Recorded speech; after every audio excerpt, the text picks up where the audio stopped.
نقل المدينة تؤمن لوحدها أزيد من 70 خطا في العاصمة الاقتصادية، مستعملة أسطولا من الحافلات يصل إلى 886 حافلة، فهي لم تصل بعد إلى مستوى تطلعات الساكنة. فيوميا نصف مليون بيضاوي يتنقلون عبر حافلات الشركة، وأول ما يعانيه الزبناء تأخر مواعيد الحافلات. نتسناو ال 29. انا طالب كنقرا في لافاك، ما كيجيش في الوقت، كيتعطل ديما. ودابا داخل مع 9 ودابا باقي الطوبيس ما يجيش. تسناو بحال دابا من 8 اقسام وحنا واقفين، ها هي 8 ونص وحنا باقي كاع ما مشينا، وحنا داخلين الخدمه مع 9 انت غنوصلوا الطريق تكون عامره دابا. يعني هذه المشاكل دائما عندنا، دائما حنا معطلين على الخدمه، عمرنا ما تنوصلوا في خدمتنا في وقتنا.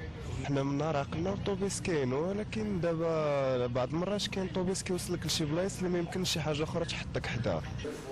في ندوة صحفية لها، شركة نقل المدينة ترجع قضية تأخير المواعيد إلى ازدحام السير الذي تعرفه الدار البيضاء برمتها. لهذا وضعت برنامجا جديدا لتجاوز هذه الإشكالية.